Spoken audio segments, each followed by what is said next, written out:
doesn't get designated as art, I am happy with that. I would be much more bothered by being called incompetent or pretentious or fake or whatever else. But I don't want to think too much in making a picture right now at this stage in my life about what it means. More about whether I like it. Marshall, maybe one of the book reviews we could do is on the book Kitsch by Odd Nerdrum. Have you heard of it? No, I know who Odd Nerdrum is, but I'm interested in the book with the title Kitsch. I haven't read it, so I don't want to even attempt to summarize it. But I think it's related to this, about art and with the capital A and this sort of thing. Yeah. Being proud to not be an artist with a capital A, I think. But I think maybe we should read it. This is one that's been on my list, and I'm really excited about it. I would read that with you. You know about Robert Williams, a guy who founded Juxtapose and is quite a respected artist, lowbrow artist, very lowbrow artist in his own right. Referred to Big Daddy Ed Roth as the greatest artist of the 20th century or something like that. I haven't been able to find the quote, but he's taking a guy who did hot rod art and monsters and that kind of thing, the kind of stuff I loved as a kid, and calling that the great art of the 20th century. And part of this, I think, is flying in the face of the highbrows. It is a conversation. What is and what is not art is a conversation that interests me little to participate in. It could interest me as a battlefield to watch who wins the war, but I also don't know how relevant it is. I think that the attitude that Paddy Chayefsky had, he's a great screenwriter of the late 20th century, is just do the work, and if it's art, it'll be art. And if it isn't, it won't be. But it's going back to the Stephen Pressfield attitude. Just do the best work you can do. Try to make it come alive. See what happens. Other people will decide whether it's art. Yeah.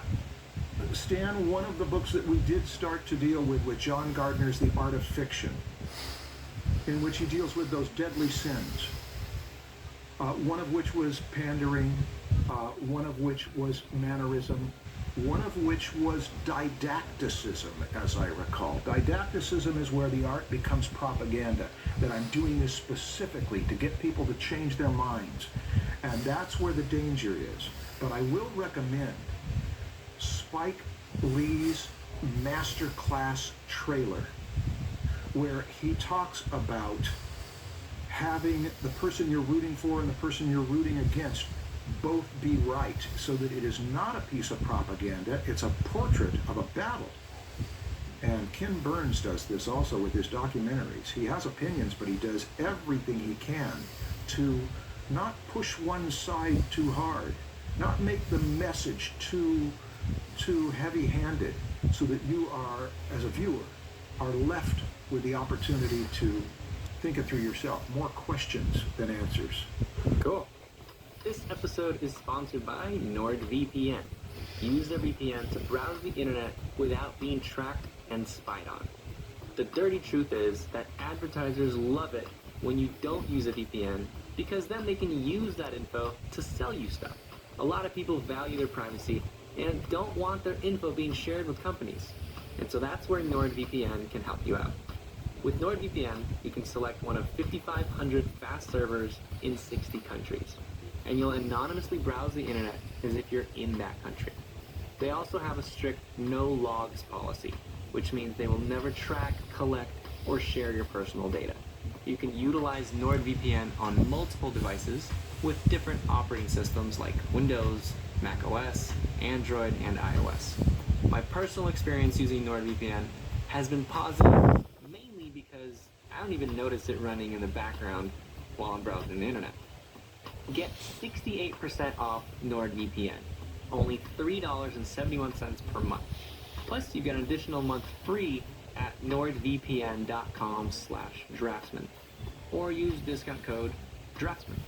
Again, for 1 month free of NordVPN, go to nordvpn.com/draftsman or use coupon code DRAFTSMAN. Today's sponsor is BetterHelp. With BetterHelp, you can quickly get matched with a therapist that helps meet your needs. It's all done through their smartphone app, which provides you with a detailed questionnaire when you first sign up. Are you religious? BetterHelp can match you with someone who shares your faith. Do you feel more comfortable opening up to a female therapist over a male one? BetterHelp can take that into account as well. The criteria in the BetterHelp questionnaire is designed to match you with the best counselor for your needs. Before BetterHelp, you'd have a limited amount of therapists to choose from based on where you're located.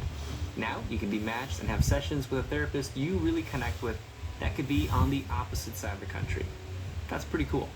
Right now, BetterHelp is offering all Draftsman listeners 10% off your first month with discount code DRAFTSMAN.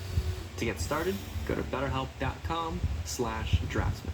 Simply fill out a questionnaire to help them assess your needs and get matched with a counselor you'll love. That's BetterHelp, HELP.com/draftsman. Next one? Sure. Hey, Marshal Vandross. This is Johnny Bulldog, your landlord. If you listen to me, I'll tell you something. You get me laid on one more rent check, I swear to God, I'm gonna shove the big bulbous nose right through the back end of your skull. So you don't figure out what that looks like. Have that Pinocchio drawing in the picture. It'll be a real hoot. What is that? I know who this is. What? I don't even understand what he said. I didn't fully understand what he said either, but Mike Polinsky, beloved former student, now animation professional, I love you, but I don't know what you said. This is your landlord. Should we move on, or do you have... I am confused. Mike is one of the only people in my life who will call me up and sing to me. And I sing to him, and we always start our conversations with a song. He's one of the only people that will dare to do that. That's part of why I love him. If you're looking for me to do that... No. No, I love you for other reasons. Okay. Hey, fellas, this is Mike Polinsky, a former Marshall Vandross survivor. I've got a question that I've already built up a lot of opinions on over the years, but I kind of want to hear yours. So, how much showing off is too much? How do you flaunt your skills without